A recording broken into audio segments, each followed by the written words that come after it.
एक बड़ी पुरानी कहावत है, कहते हैं समय बड़ा बलवान और काल बड़ो शिकारी। क्या कुछ ऐसा ही हो रहा है? यूके ने अमेरिका को एक बड़ा झटका दे दिया है। जानेंगे क्या झटका दिया है। तो वहीं दूसरी तरफ पीएम मोदी के डर से अब पाकिस्तान ने क्या कर दिया है, हजारों सैनिक क्यों भेजे हैं। जियोपॉलिटिक्स में बहुत कुछ चल रहा है, हमेशा की तरह जानने को मिलेगा बहुत कुछ। आइए जानते हैं इन खबरों को विस्तार से। ब्रिटेन के प्रधानमंत्री कार्यालय ने शुक्रवार को कहा है कि उनका देश इजराइल के प्रधानमंत्री बेंजामिन नेतन्याहू के खिलाफ गिरफ्तारी वारंट के लिए आईसीसी के अनुरोध में दखल नहीं देगा। आपको बता दें, ब्रिटेन में अब प्रधानमंत्री कीर स्टारमर के नेतृत्व वाली लेबर पार्टी की सरकार है। हालिया आम चुनाव में कंजर्वेटिव पार्टी को हार मिली थी। ऋषि सुनक की नेतृत्व वाली पार्टी ने आईसीसी के इस वारंट को चुनौती देने की योजना बनाई थी।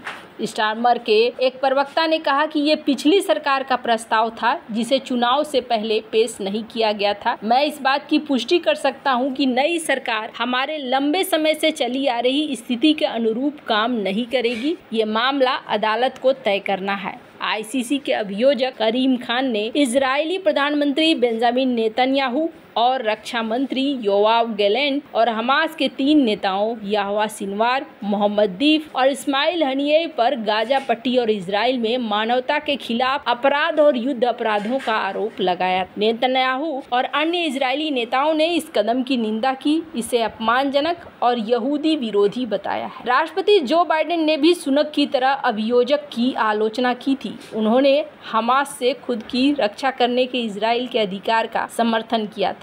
आईसीसी के अभियोजक करीम खान ने गाजा में युद्ध को लेकर मई में नेतन्याहू और गैलेंट के वारंट की मांग की। आईसीसी ने ब्रिटेन सरकार को चुनौती पेश करने के लिए शुक्रवार तक की समय सीमा तय की थी और अब यहाँ पर ये चुनौती नहीं दे रहे हैं। आपको बता दूं, अमेरिका के पीछे पीछे हमेशा से यूके चलता आया है, लेकिन पहली बार ऐसा देखने को मिल रहा है कि इजराइल मामले में अमेरिका के खिलाफ जा रहा है। ऐसी खबरें आ रही थी कि अमेरिका ने यूके के ऊपर दबाव बनाया था कि आप इस मामले में साथ दो, लेकिन यहाँ पर इस मामले में यूके साथ देता हुआ नहीं दिख रहा है और इसको लेकर इजराइल भी दुखी है। इजराइल का भी कहना है कि जो चीजें होनी चाहिए यूके की तरफ से वो नहीं हुई है। यूके ने एक तरीके से ग्रीन लाइट दे दिया है कि हाँ जी, नेतन्याहू को अरेस्ट किया जाना चाहिए और ये बता रहा है कि यूके अब बदल चुका है। जो नई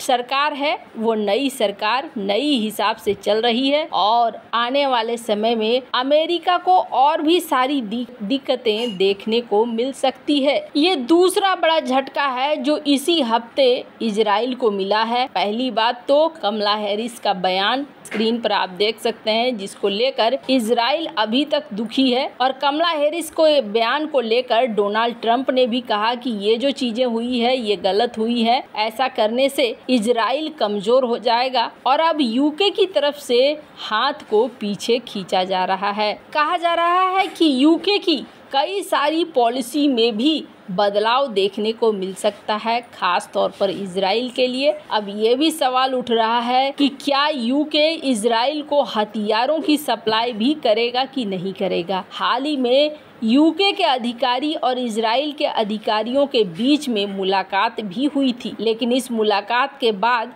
क्या चीजें फिर से उसी तरीके से रह जाएंगी या फिर बदलेंगी। कहा जा रहा है कि यूके रिस्ट्रिक्ट करेगा हथियारों के सेल को भी और ये एक बड़ा झटका है इजराइल के लिए। इजराइल के लिए अलाय का काम करते थे, लेकिन यहाँ पर देखने को मिल रहा है कि अब ये जो अलाय है ये अलाय का सिस्टम टूटता जा रहा है। जहाँ एक तरफ ये सब कुछ चल रहा है तो वहीं दूसरी तरफ शुक्रवार को कारगिल विजय दिवस के मौके पर पीएम मोदी ने पड़ोसी देश पाकिस्तान को फिर से फटकार लगाई और उनके आतंकवाद के संरक्षक बयान के बाद पूरे पाकिस्तान में दहशत का माहौल है। पीएम मोदी की आक्रामक टिप्पणियों के फौरन बाद पाकिस्तानी सेना ने अपनी एक्स कोर की 23वीं इन्फेंट्री डिवीजन में 2 ब्रिगेड 3 पीओके ब्रिगेड और 2 पीओके ब्रिगेड में भारी संख्या में जवानों को भेज दिया है। पाकिस्तान को डर है कि कहीं भारत कोई कार्रवाई न शुरू कर दे। ये बात सामने आई है कि पाकिस्तान ने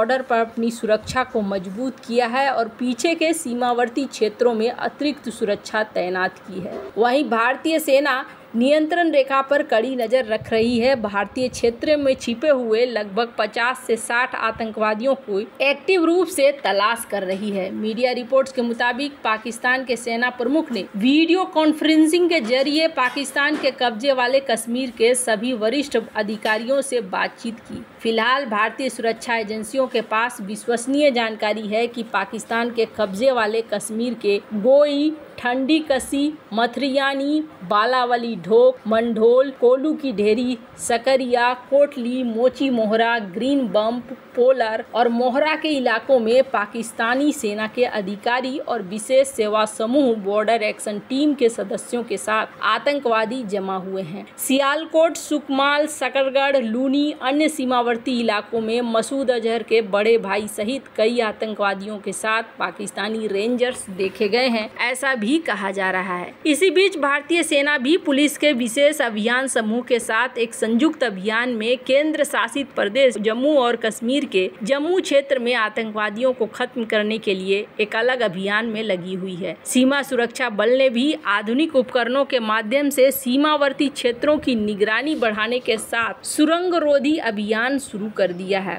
1999 के युद्ध में पाकिस्तान पर भारत की जीत की 25वीं वर्षगांठ के मौके पर द्रास युद्ध स्मारक पर कारगिल युद्ध के शहीदों को श्रद्धांजलि देते हुए पीएम मोदी ने पाकिस्तान के आतंक के आकाओं को कड़ा संदेश दिया। उनके नापाक मंसूबे कभी कामयाब नहीं होंगे। उन्होंने कार्यक्रम में कहा था, पाकिस्तान अतीत में अपने सभी नापाक प्रयासों में नाकाम रहा है, लेकिन पाकिस्तान ने अपने इतिहास से कुछ नहीं सीखा है। वो आतंकवाद और छद्म युद्ध की मदद से खुद को दुनिया के सामने चर्चा योग्य बनाए रखना चाहता है। उन्होंने कहा था कि आज मैं ऐसी जगह से बोल रहा हूं जहां आतंक के आका मेरी आवाज़ सीधे सुन सकते हैं। मैं आतंकवाद के इन संरक्षकों को बताना चाहता हूं कि उनके नापाक इरादे कभी कामयाब नहीं होंगे। हमारे सैनिक पूरी ताकत से आतंकवाद को कुचल लेंगे और दुश्मन को मुंहतोड़ जवाब दिया जाएगा। चाहे लद्दाख हो या जम्मू कश्मीर हो, भारत विकास की राह में आने वाली हर चुनौतियों को परास्त करेगा। प्रधानमंत्री ने राष्ट्र की सेवा में सर्वोच्च बलिदान देने वाले सशस्त्र बलों के अधिकारियों और सैनिकों को श्रद्धांजलि देने के लिए द्रास युद्ध स्मारक पर पुष्पांजलि अर्पित की। 26 जुलाई 1999 को भारतीय सेना ने लद्दाख में कारगिल की बर्फीली चोटियों पर लगभग 3 महीने तक चली लड़ाई के बाद जीत की घोषणा करते हुए ऑपरेशन विजय की सफल कामयाबी की घोषणा की। युद्ध में पाकिस्तान पर भारत की जीत के मौके पर इस दिन को कारगिल विजय दिवस के रूप में मनाया जाता है। वहीं पाकिस्तान ने भारतीय प्रधानमंत्री पीएम मोदी की आक्रामक टिप्पणियों को खारिज करते हुए उन्हें दोनों देशों के बीच विवादों को सुलझाने के लिए पूरी तरीके से प्रतिकूल करार दिया और भारत को उसके अपने आतंकवाद अभियान की याद दिलाई। पाकिस्तान विदेश कार्यालय के प्रवक्ता मुमताज जहरा बलूच ने शुक्रवार को कहा कि भारतीय प्रधानमंत्री भारतीय अवैध रूप से कब्जे वाले जम्मू और कश्मीर में भारतीय बलों द्वारा की जा रही क्रूरता से दुनिया का ध्यान नहीं हटा सकते। मोदी की टिप्पणियों को खारिज करते हुए पाकिस्तान ने कहा कि बहादुरी और कट्टरवाद क्षेत्रीय शांति को कमजोर करते हैं और पाकिस्तान और भारत के बीच लंबे समय से चले आ रहे विवादों, विशेष रूप से जम्मू और कश्मीर के मुख्य विवाद के समाधान के लिए पूरी तरीके से ये प्रतिकूल है। खैर, अब यहाँ पर जिस तरीके से चीजें दिख रही हैं, पाकिस्तान के अंदर एक डर बैठा है कि भारत कोई बड़ा एक्शन ना ले ले। वैसे आपको क्या लगता है, इन सब मामले में आपकी क्या राय है? कमेंट कर जरूर बताएं। जल्द मिलते हैं अगले वीडियो में नई खबर।